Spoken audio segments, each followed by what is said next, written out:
I'd like to share with you a little bit from the new novel that Greg mentions. This is a work in progress. It's tentatively called The Traces, and it's a novel of domestic suspense. And I'm just reading to you from the very beginning, so there's no setup necessary.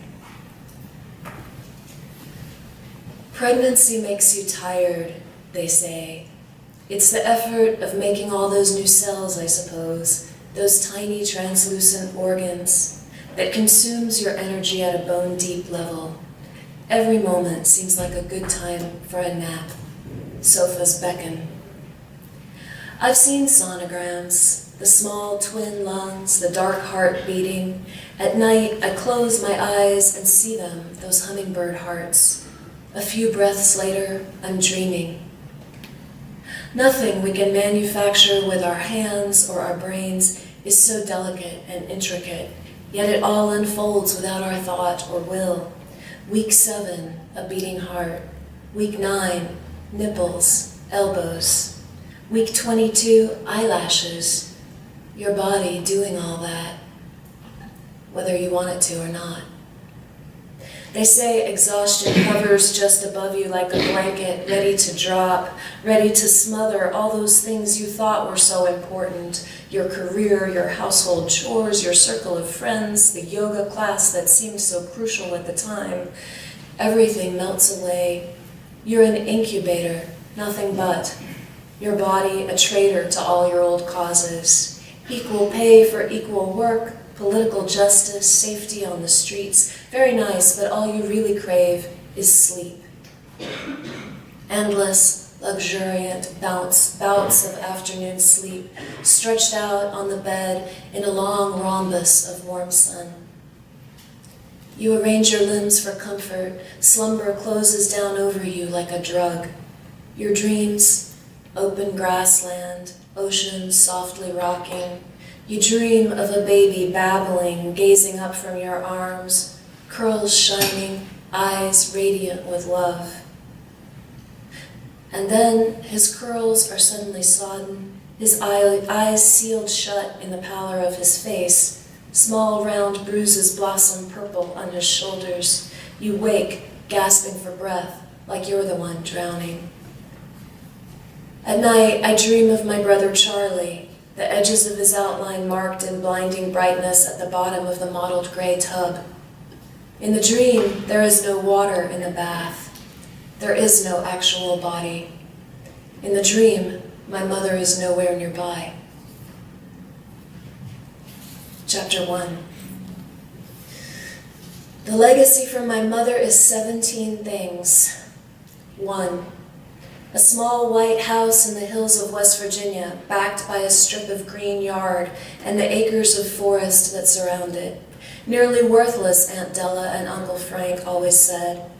The house paint, fading even in my childhood, surely curls back now, peeling away in long, crumbling strips, exposing bare wood to the elements. A nest, home, the scene of the crime. No one lives there now except the wild things. 2. A craving for nicotine. I chew gum, fiddle with paper clips, riddle pens with the marks of my teeth. 3. A thirst for hard liquor. 4. A taste for rough men. Hers were bikers and truckers. Mine were attorneys, surgeons, sons of wealthy families, boxers, men who owned boats. All self-declared masters of their various universes. They seemed powerful, bold, magnetic. Control is sexy until it's not. Married now 8 years to John, a Darcy, a Knightley, a truly kind man. I like to think I have outgrown this particular inheritance. 5. A hunger to run. 6. A taste for cheap food, Hamburger Helper, Kool-Aid, Oscar Mayer, uniform slices of pink rubbery bologna, red rim smeared with mayonnaise squashed between spongy slices of white bread. Tuna casserole made with cream of mushroom soup and gray canned peas with potato chips crumbled on top. Heinz ketchup squeezed onto Kraft macaroni and cheese and stirred with a fork until orange. In John's circle, these things aren't eaten. They're laughed at. I make them alone in the kitchen at night after he's fallen asleep and eat standing up at the counter, staring out over the Black Lake. 7. A suspicion of the state and its services, social workers, police, anyone who wants to help us. 8. Silence. What you don't say can't come back to haunt you. Plead the 5th. 9.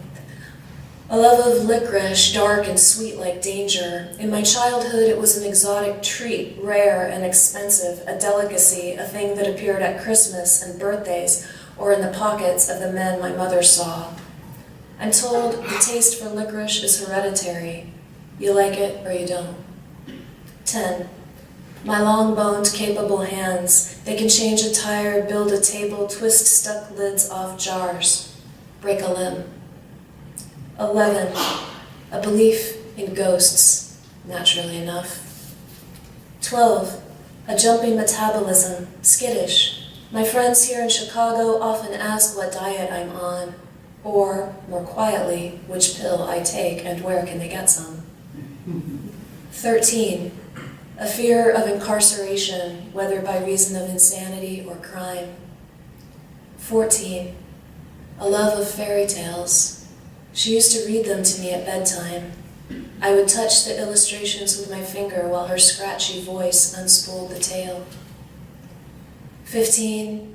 A fear of children, their messes, their perpetual demands, their softness, the baby pudge of their tummies, all sweet vulnerability. Losing them, Charlie. 16. A tiredness bedded down deep in my bones. Even before I was old enough to drink, I woke up in the mornings exhausted, worn, and bleak, thinking, another day. An old woman inside a young girl. And in my mother's eyes, that same look. 17. Grief, like an ocean, like madness.